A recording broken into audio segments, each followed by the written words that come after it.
The transport ships hung in Earth's sky like gray metal clouds. Each one was the size of a city block, waiting to carry humans away from their home planet forever. Commander Zeth of the Galactic Council stood on the observation deck of his flagship, watching the loading process with satisfaction. "Look how peaceful they are," he said to his aide. A thin creature with purple skin and 4 arms. Not a single act of rebellion. The humans are finally showing proper respect for Council authority. Down on Earth's surface, the loading stations buzzed with quiet activity. Humans walked up the ramps carrying small bags and boxes. Children held their parents' hands. Old people moved slowly but steadily toward the ships. No one shouted. No one ran. No one fought. Sarah Chen watched the scene from her position near the loading dock in New York. She wore the same gray uniform as the other transport coordinators, but her job was very different. She counted heads not for the Council but for the real human leadership hidden deep below the city. Group 7 loaded successfully, she whispered into her hidden communicator.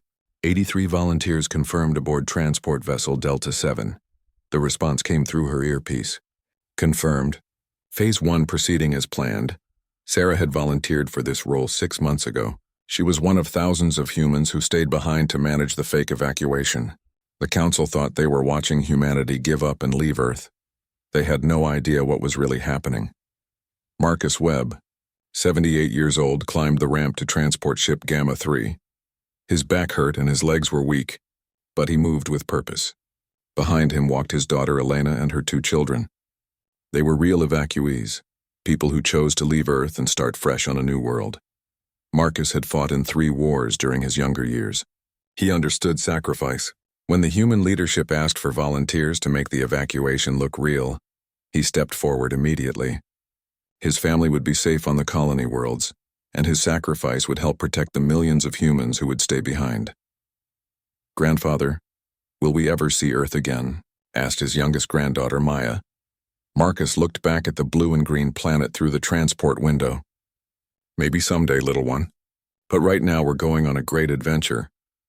What Marcus didn't tell Maya was that thousands of humans were having very different conversations far below the surface. In tunnels that stretched for hundreds of miles beneath major cities, families were saying their own goodbyes. Not to Earth, but to the surface world they might not see again for years. Dr. James Harrison led his research team through the massive underground facility beneath what used to be Chicago. The tunnels here went down 30 levels, carved out secretly over the past 50 years. Geothermal power kept the lights on and the air fresh. Hydroponic farms provided food.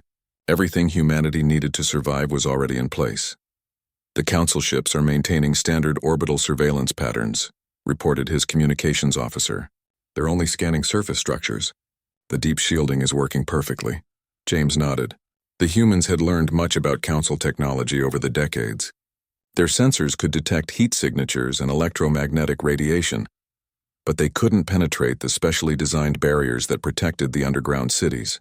To the Council, the areas beneath major cities looked like empty rock and soil. Commander Zeth received hourly reports from his staff. The evacuation was proceeding faster than expected. Humans seemed eager to cooperate. Transport ships filled quickly and departed for the assigned colony worlds without any problems.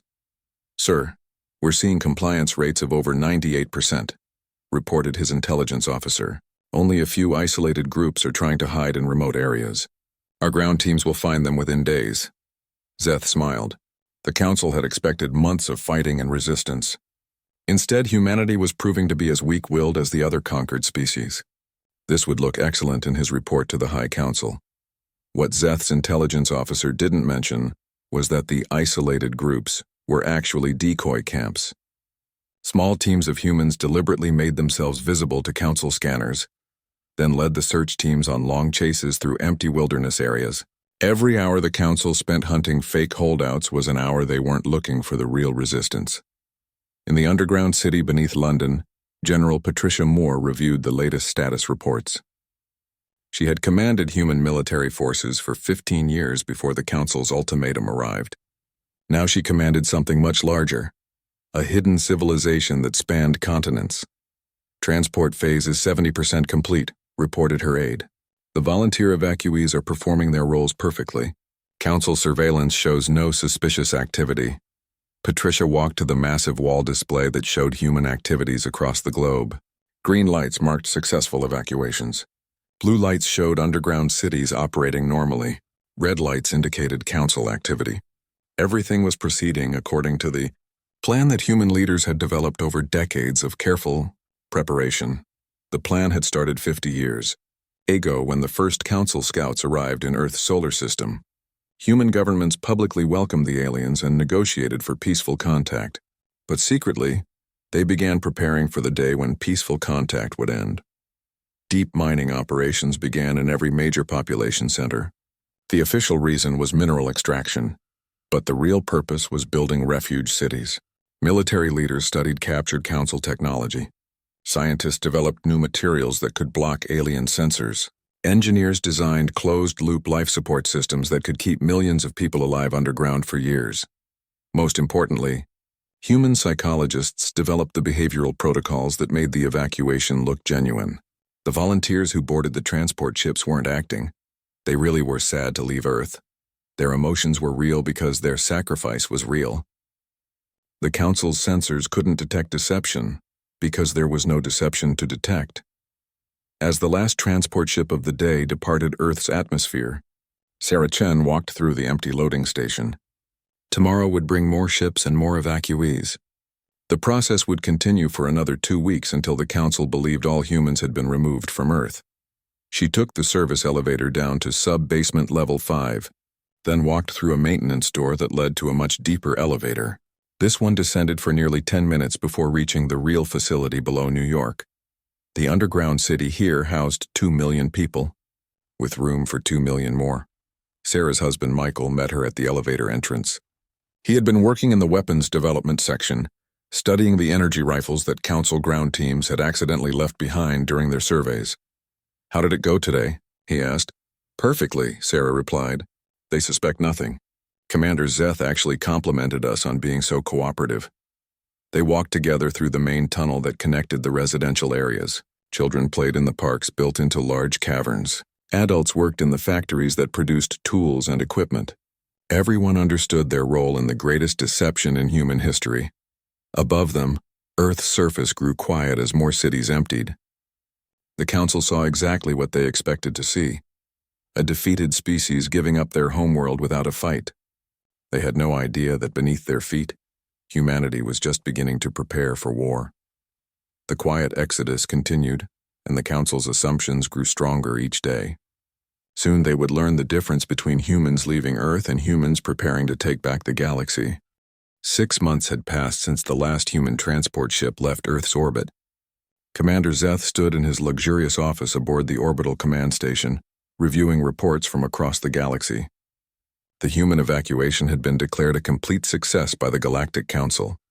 "The relocated humans are adapting remarkably well," his aide reported, scrolling through data on a holographic display. "Colony productivity is up 18% from initial projections. They're even sending thank you messages to the Council for giving them such fertile worlds." Zeth nodded with satisfaction. Below them, Earth looked peaceful and empty. The blue oceans and green continents showed no signs of intelligent life. Automated probes confirmed that the major cities were abandoned. Perfect silence stretched across the planet that had once housed 8 billion humans. "Begin preparations for the tourist conversion," Zeth ordered. "The Council's archaeological teams will arrive next month to start cataloging human artifacts. We want everything ready for the first wealthy visitors." On the designated colony world of Haven 7, Marcus Webb worked in the agricultural fields alongside his daughter Elena. The Council had provided excellent farming equipment and fertile land. The human colonists were genuinely grateful for their new homes, and their positive reports reflected that gratitude. Marcus wiped sweat from his forehead and looked up at the alien sky. 2 suns hung overhead, painting everything in golden light. His granddaughter Maya ran between the crop rows, laughing as she chased native butterflies with wings like colored glass. "Papa, the Council representatives want to interview you again," Elena said, approaching with a communication device. "They're making another documentary about successful human integration." Marcus smiled. He enjoyed talking to the Council's media teams. Every interview he gave reinforced their belief that humans were happy and compliant. What the interviewers never suspected was that Marcus had been a military intelligence officer for 30 years before retiring. Every casual comment he made was carefully calculated to provide exactly the information that Earth's hidden leadership wanted the Council to receive. During his next interview, Marcus mentioned how much the colonists appreciated the Council's regular supply shipments. He casually asked about shipping schedules and trade routes. He expressed concern about reports of pirate attacks on merchant vessels in nearby systems. Each question seemed innocent, driven by natural curiosity and worry for his new home's security. The Council representative answered freely, never realizing that Marcus was gathering intelligence about fleet movements and supply line vulnerabilities. Within hours, that information would be transmitted back to the underground cities on Earth through hidden communication networks that the Council's sensors couldn't detect. Deep beneath the Pacific Ocean, in a facility built inside an underwater mountain range, Captain Lisa Santos monitored those transmissions. She commanded one of 6 major intelligence centers that coordinated information gathering from the evacuated humans. The colonists didn't know they were spies. They simply lived their lives and asked natural questions that any concerned citizens might ask. Colony Group 12. Reports increased Council military traffic in the Vega sector, her communications officer announced. 16 warships passed through their system last week, all heading toward the Galactic Rim. Lisa marked the information on her strategic display. The Council was moving forces away from the core worlds, probably to deal with rebellion among the Keth species in the outer territories. Each piece of information helped Earth's military planners understand Council capabilities and deployment patterns. The intelligence gathering had been incredibly successful. In 6 months, the evacuated humans had provided detailed information about Council technology, military strength, political structure, and economic systems. They had done it without arousing any suspicion because they weren't trying to spy. They were simply being curious and friendly neighbors. On Earth's surface, the Council's archaeological teams began their work. Dr. Vex, a tall insectoid creature with compound eyes, led the team exploring the ruins of London.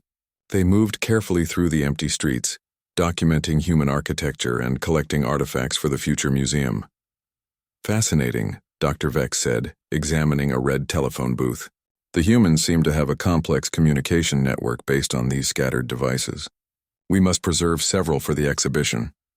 What Dr. Vex didn't realize was that the telephone booth sat directly above one of the main entrance points to the underground city. 40 feet below his feet, 2 million humans continued their daily lives.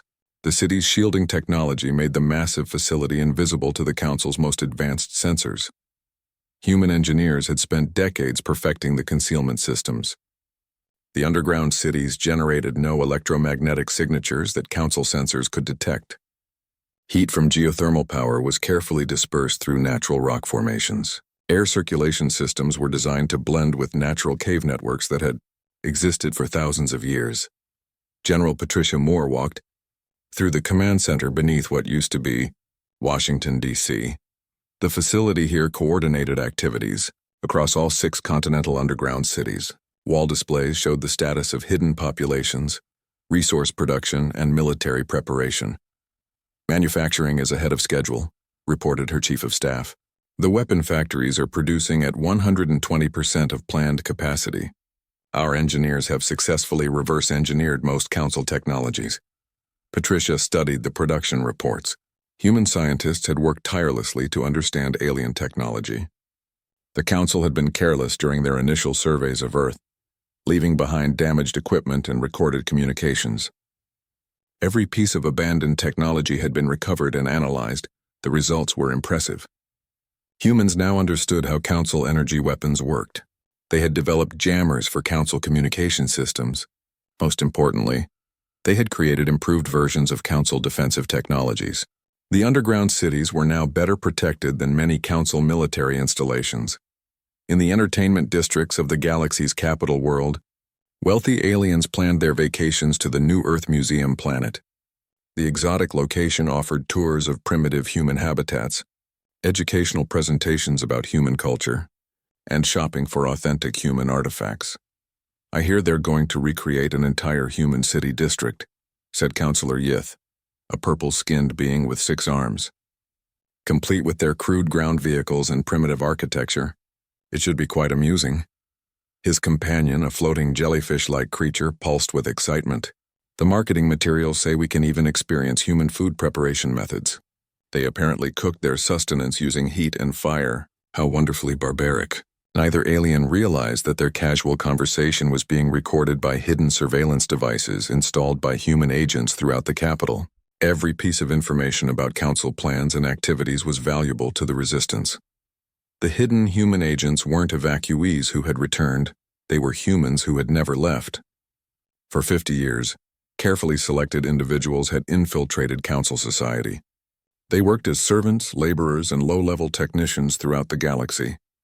The council saw them as harmless workers from a primitive species, never suspecting that they were part of a vast intelligence network. Dr. James Harrison continued his research in the Chicago underground facility. His teams had made breakthrough discoveries in energy production and material science.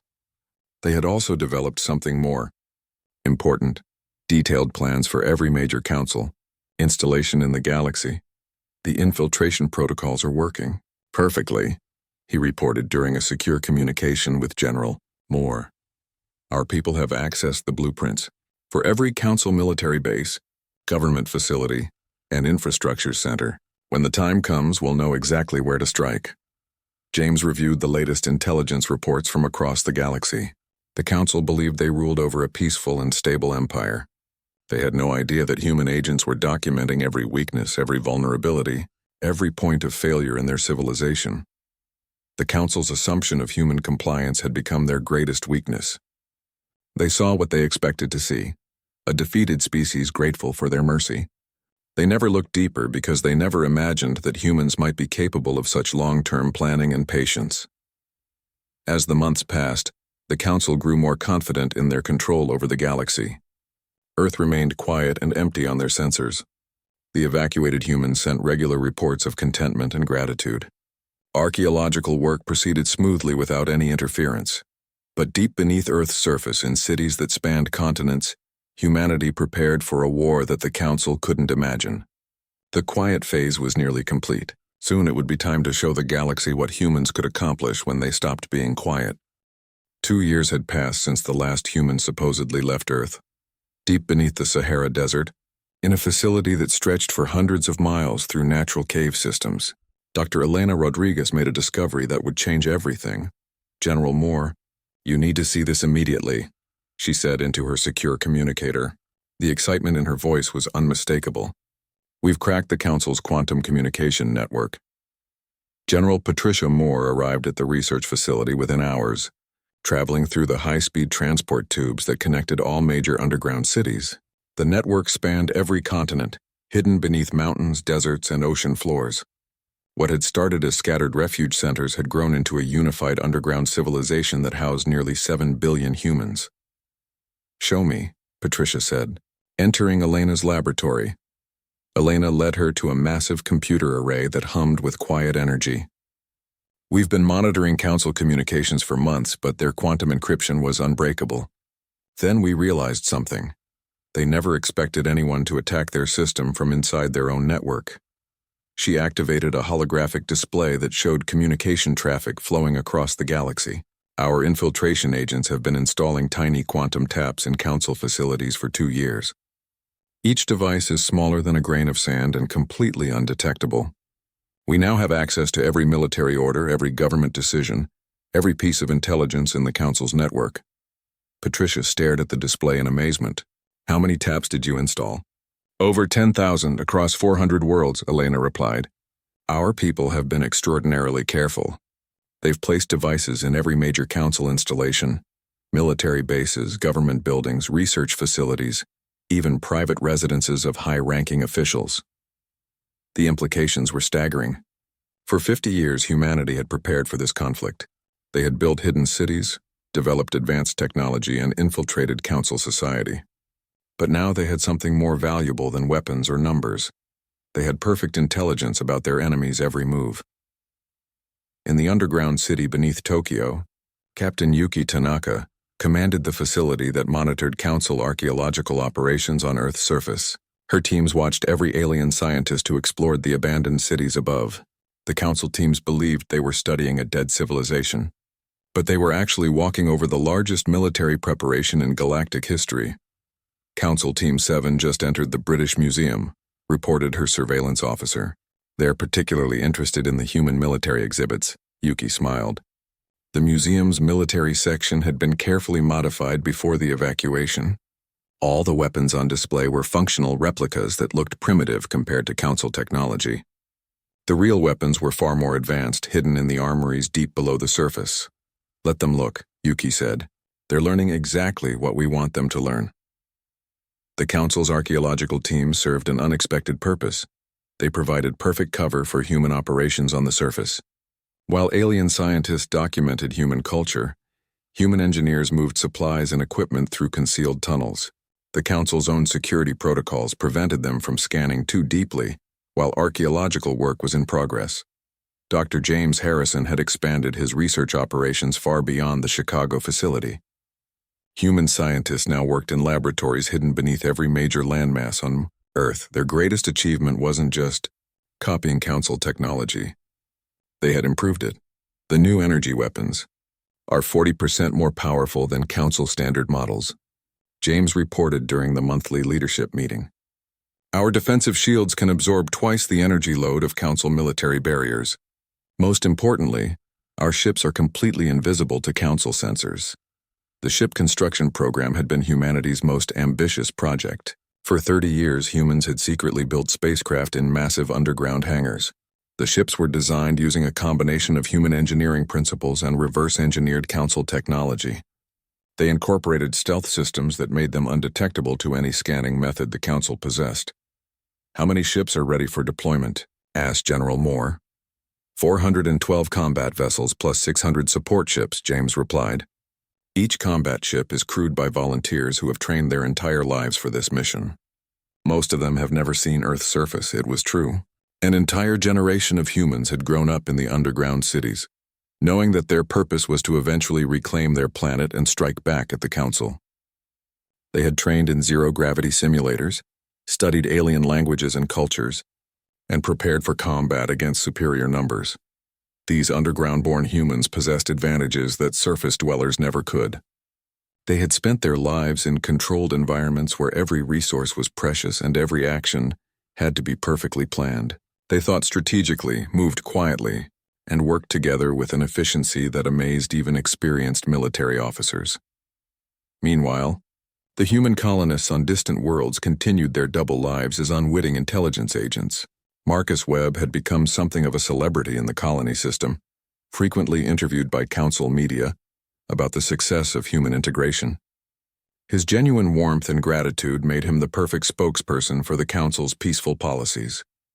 During his latest interview, Marcus casually mentioned concerns about increased military activity in nearby systems. "We've seen more warships passing through lately," he said with a worried expression. "Is there some kind of trouble we should know about?" The Council representative assured him that the increased patrols were purely routine. What the representative didn't realize was that Marcus had just confirmed intelligence reports about Council fleet movements in the region. The information would be relayed to Earth within hours through communication channels hidden in routine supply shipments. The evacuation volunteers had proven to be extraordinarily valuable intelligence assets. They asked innocent questions, observed routine activities, and reported everything they saw through hidden communication networks. The Council never suspected that their model citizens were actually gathering intelligence for a resistance movement they believed had been completely eliminated in the underwater cities beneath the Pacific Ocean. Admiral Sarah Chen commanded the human naval forces. The ocean facilities were humanity's most advanced installations, using geothermal vents for power and harvesting minerals from the seafloor. They had become completely self-sufficient, capable of producing everything needed to sustain millions of people indefinitely. "The submarine fleet is ready for deployment," Sarah reported to General Moore during a secure communication. 60 attack submarines, each equipped with the new quantum torpedoes. Council ships won't even detect the weapons until impact. The quantum torpedoes represented another breakthrough in human weapons technology. Unlike conventional explosives, they created localized space-time distortions, that could tear apart enemy ships from the inside. The weapons were completely silent and left no energy signature that Council sensors could track, but the submarines were just one part of humanity's naval strategy. Engineers had also constructed massive mobile platforms that could rise from the ocean depths to launch spacecraft. When the time came for humanity's counterattack, Council forces would face enemies emerging from beneath the waves, as well as from hidden bases on land. The scope of human preparation was breathtaking. Every major ecosystem on Earth now concealed military installations. Desert facilities used solar power and underground water sources. Mountain bases tapped geothermal energy and mineral deposits. Forest installations were hidden beneath canopy coverage that looked completely natural from orbit. Arctic bases operated beneath ice sheets that had been carefully maintained to show no signs of human activity. Dr. Vex, the Council's chief archaeologist on Earth, published regular reports about his team's discoveries. His latest paper described human transportation systems, based on his examination of abandoned subway tunnels and highway networks. The paper was widely read throughout Council academic circles. What Dr. Vex didn't mention was that several of his team members had gone missing during their explorations. They had been quietly captured by human security forces and transported to interrogation facilities deep underground. The missing archaeologists were listed as casualties of equipment failures or natural accidents. Their knowledge of Council technology and procedures was extremely valuable to human intelligence services. The interrogation of Council personnel had provided crucial insights into alien psychology and military doctrine. Humans learned how Council forces thought, how they planned operations, and what they considered impossible. This knowledge shaped every aspect of humanity's preparation for the coming conflict. General Moore stood in the Central Command facility beneath Mount Rushmore, looking at a display that showed human activities across the globe. 6 continental command centers coordinated the activities of nearly 7 billion people. Manufacturing facilities produced weapons and equipment at unprecedented rates. Training centers prepared soldiers for combat in every conceivable environment. Research laboratories continued developing new technologies that surpassed anything the Council possessed. The underground MP, the first Council ship to disappear, was a routine supply vessel traveling between the core worlds. The crew sent their standard hourly check-in, then vanished completely. No distress signal. No wreckage. No trace of what had happened. Commander Zeth received the report with mild concern. Space was dangerous, and ships occasionally suffered catastrophic equipment failures. Pirates sometimes operated in remote areas. One missing vessel wasn't unusual enough to warrant investigation. The second ship disappeared 3 days later. Then a third. Then 5 more in a single week. "Sir, we're seeing an unprecedented spike in missing vessels," reported Zeth's intelligence officer. 17 ships have vanished in the past month across 6 different sectors. The statistical probability of this being coincidental is virtually 0. Zeth studied the reports with growing alarm. The missing ships included military escorts, civilian transports, and even a Council diplomatic vessel. Whatever was causing the disappearances was powerful enough to overcome armed warships and sophisticated enough to leave no evidence behind. "Have you identified any common factors?" Zeth asked. "None, sir. The disappearances are scattered across the galaxy with no apparent pattern. Different ship types, different crews, different cargo. The only similarity is that they all vanished completely." What Zeth didn't know was that each missing ship had been carefully selected by human intelligence services. Captain Lisa Santos coordinated the target selection from her underwater command center, using intelligence gathered from the quantum communication taps to identify vulnerable vessels traveling through isolated space lanes. The human attack submarines operated with perfect stealth, emerging from hyperspace just long enough to disable their targets with quantum torpedoes. The weapons created localized space-time distortions that destroyed ships from within, leaving no wreckage that Council investigators could analyze. The entire attack lasted only seconds. Then the submarines vanished back into hyperspace before any sensors could detect them. "Target acquired," reported Captain Michael Chen from the bridge of the submarine Leviathan. Council military transport, carrying advanced sensor equipment to the Rigel sector. His weapons officer confirmed the targeting solution. "Quantum torpedoes armed and ready. Range 2,000 kilometers. Fire," Michael ordered. The torpedoes launched silently through space, invisible to Council sensors. When they reached their target, They created tiny tears in reality that expanded rapidly through the enemy ship's hull. Within seconds, the massive transport folded in on itself and disappeared into a quantum void. Michael checked his chronometer. The entire engagement had lasted 18 seconds. Mission complete. Returning to base. The submarine slipped back into hyperspace, leaving empty space where a Council warship had been moments before. The crew would never be found. The cargo would never reach its destination. The Council would have one more mysterious disappearance to investigate. Meanwhile, on the colony world of Haven 7, Marcus Webb noticed increased anxiety among the Council administrators.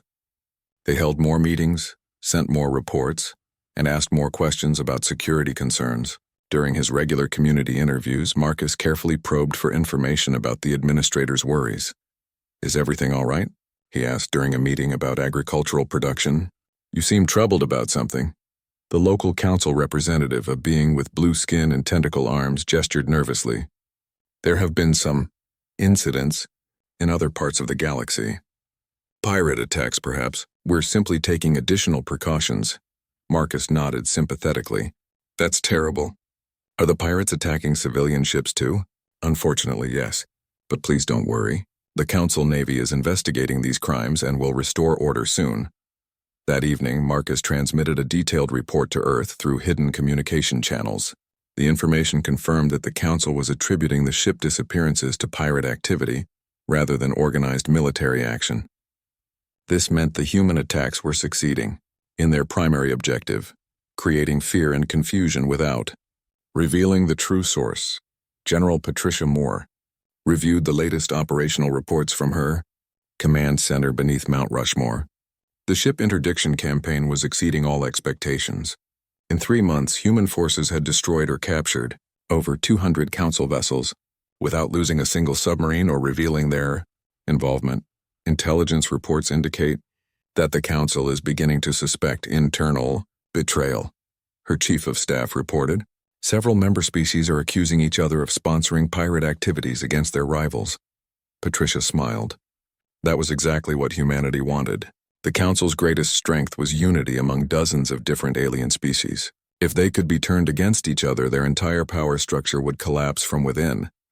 "Begin Phase 2, Patricia ordered. "It's time to escalate." Phase 2 involved direct attacks on Council infrastructure. Human sabotage teams emerged from their hidden positions throughout the galaxy to strike at communication relays, power stations, and supply depots. Each attack was carefully planned to look like the work of different groups using different methods. On the industrial world of Kepler 442, human agent Sarah Kim worked as a maintenance technician in the planet's main power generation facility. She had held the job for 15 years, long before the Council even knew humans existed. Her supervisors considered her a model employee, quiet, efficient, and completely trustworthy. Sarah waited until her night shift began, then accessed the facility's control systems using codes she had memorized months earlier. With careful precision, she introduced subtle modifications to the power distribution network. The changes were so small that automated safety systems didn't detect them, but they would cause catastrophic cascading failures within hours. "Power plant modifications complete," she reported through her concealed communicator. "Estimated system failure in 6 hours, 43 minutes. Similar operations were taking place simultaneously across dozens of worlds. Human agents who had spent decades building perfect cover identities finally revealed their true purpose. Power grids failed. Communication networks went dark. Transportation systems ground to a halt. The beauty of the sabotage campaign was its diversity. Each attack used different methods and appeared to be the work of different groups. On some worlds, the damage looked like industrial accidents. On others, it resembled the work of various rebel organizations. The Council found evidence pointing to at least 12 different terrorist groups, most of which were already known to be enemies of each other. Dr. Vex continued his archaeological work on Earth, unaware that the planet beneath his feet had become the command center for a galaxy-wide war. His team documented human artifacts while human soldiers moved through tunnels just meters below their excavation sites. The irony was perfect. Council forces were so focused on the archaeological protocols that they never conducted deep scans of their work areas. Human engineers had deliberately placed the most interesting artifacts directly above major tunnel entrances. ensuring that council teams would spend months working in those exact locations. Today we discovered a fascinating example of human artistic expression, Dr. Vex reported in his daily log. A complex sculpture made from metal and stone, apparently representing their concept of freedom. What Dr. Vex didn't realize was that the sculpture was actually a disguised ventilation system for the massive military complex beneath his feet. While he photographed and cataloged the artistic details, fresh air was flowing to 2 million human soldiers preparing for the next phase of operations. The Council's response to the growing crisis was predictably bureaucratic. They formed investigation committees, increased security protocols, and demanded reports from every member species about possible rebel activities. The investigations consumed enormous resources and created suspicion between former allies. The Centauri delegation claims they have evidence of Keth involvement in the Rigel sector attacks, Councillor Yith announced during a heated emergency session. However, the Keth present counter-evidence suggesting Centauri complicity in the Vega incidents. The accusations flew back and forth as each species tried to deflect suspicion while gathering intelligence about their rivals' activities. None of them suspected that a supposedly extinct species was orchestrating the entire conflict from their hidden homeworld. Admiral Sarah Chen launched the next phase of operations from her underwater command center. Human submarines began attacking Council naval patrols, using hit-and-run tactics that left no survivors to report what they had seen. Each attack was carefully staged to implicate different rebel groups or criminal organizations. Target is a Council patrol squadron. In the Antares system, she reported to General Moore. 3 destroyers and a command cruiser. We'll make it look like a Keth rebel attack using stolen weapons. The submarine Wolfpack approached their targets using advanced stealth technology that made them completely invisible to Council sensors. The attack came without warning.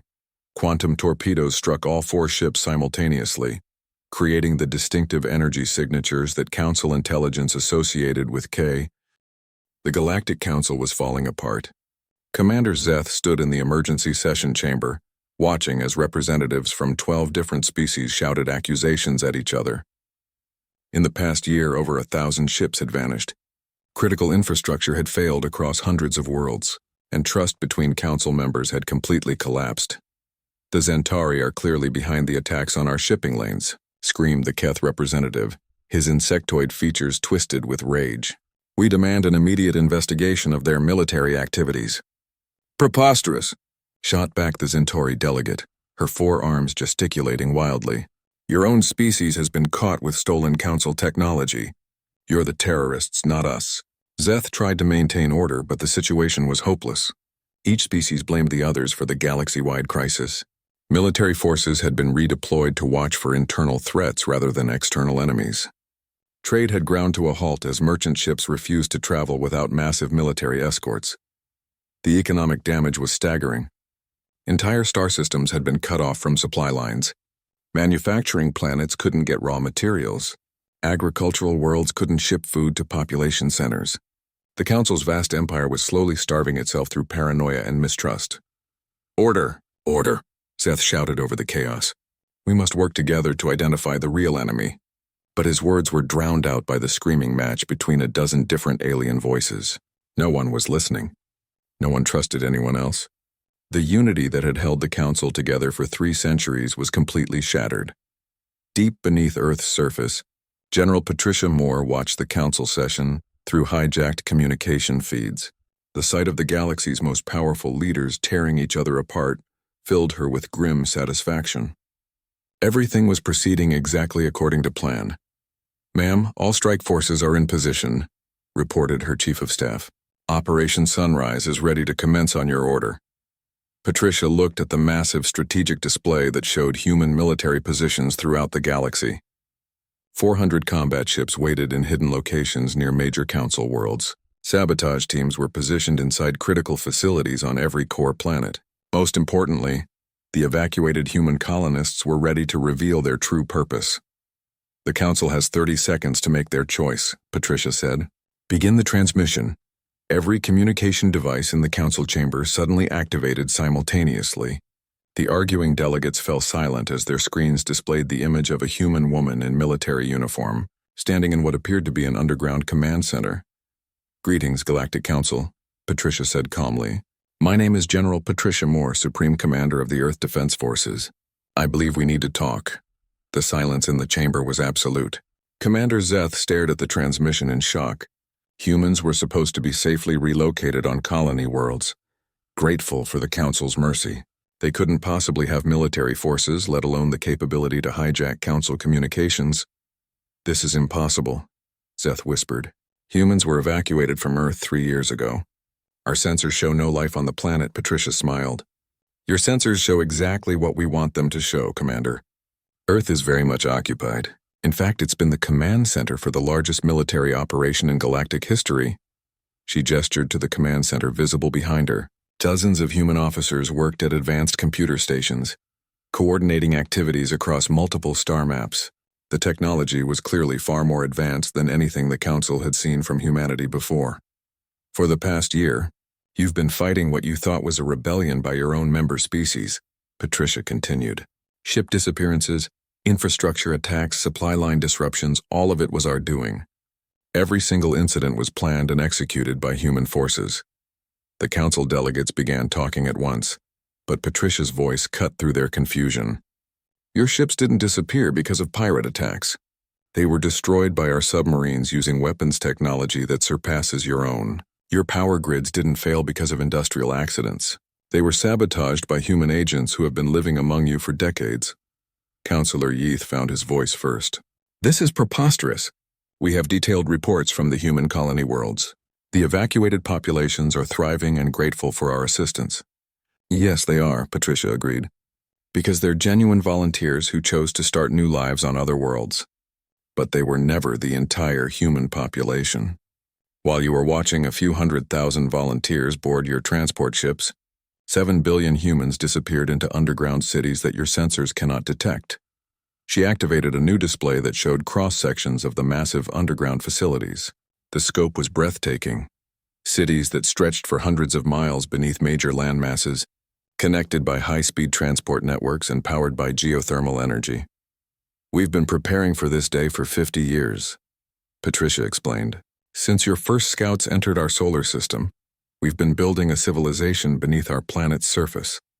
We studied your technology, infiltrated your society, and planned every aspect of this operation." Dr. Vex, the Council archaeologist, appeared on one of the communication screens from Earth's surface. His compound eyes were wide with terror. "General, I'm detecting massive underground structures beneath every dig site. The energy readings are incredible." "How is this possible?" "Dr. Vex, you've been walking over our largest military installations for 3 years, Patricia replied. "Your archaeological teams provided perfect cover for our operations. While you cataloged our museum pieces, we moved supplies and equipment through tunnels beneath your feet." The revelation hit the Council delegates like a physical blow. The quiet, primitive humans they had relocated were actually part of the most sophisticated military deception in galactic history. Everything they thought they knew about human compliance and gratitude was a carefully constructed lie. Marcus Webb appeared on another screen from the colony world of Haven 7. But now he wasn't the grateful farmer the Council remembered. He wore a military uniform and stood in what was clearly an intelligence facility. "For 3 years, I've been feeding you information about human satisfaction and integration," Marcus said. "Every interview, every casual conversation, every expression of gratitude was designed to reinforce your assumptions about human nature. Meanwhile, I was gathering intelligence about your military capabilities, supply routes, and defensive positions." The scope of the deception began to sink in. The Council had based their entire policy toward humanity on reports from people they now realized were intelligence agents. Every decision, every deployment, every strategic choice had been influenced by information that humans had carefully crafted to mislead them. "The colonists you've been interviewing aren't just farmers and workers," Patricia continued. "They're trained intelligence operatives who volunteered for long-term deep cover assignments. They've been mapping your defenses, studying your technology, and identifying vulnerabilities in your infrastructure." Admiral Sarah Chen's image joined the transmission from her underwater command center. "Our submarine fleets have been operating in your space lanes for over a year. We've mapped every major shipping route, identified every patrol pattern, and established supply bases in star systems you believe are empty. The strategic implications were staggering. Humanity hadn't just hidden on Earth, they had infiltrated the entire galaxy. They had agents on every major world, ships in every important system, and detailed intelligence about every aspect of Council operations. You're claiming to have started a galactic war without us even knowing who we were fighting? Commander Zeth asked, his voice barely steady. We didn't start a war, Patricia corrected. We started a demonstration. Every ship we destroyed, every facility we damaged, every supply line we disrupted. All of it was designed to show you what we're capable of when you're not expecting us. This has been the most restrained military operation in human history. She activated another display, showing the current positions of human military forces. Combat ships were positioned within striking distance of every major Council world. Sabotage teams were inside critical facilities throughout the galaxy. The evacuated colonists on hundreds of worlds were revealed to be forward intelligence bases. Right now, our forces are in position to simultaneously cripple every aspect of your civilization, Patricia explained. We could destroy your capital worlds, eliminate your fleets, and shut down your infrastructure within hours. But we didn't come here to destroy you. We came here to offer you a choice. The chamber fell completely silent.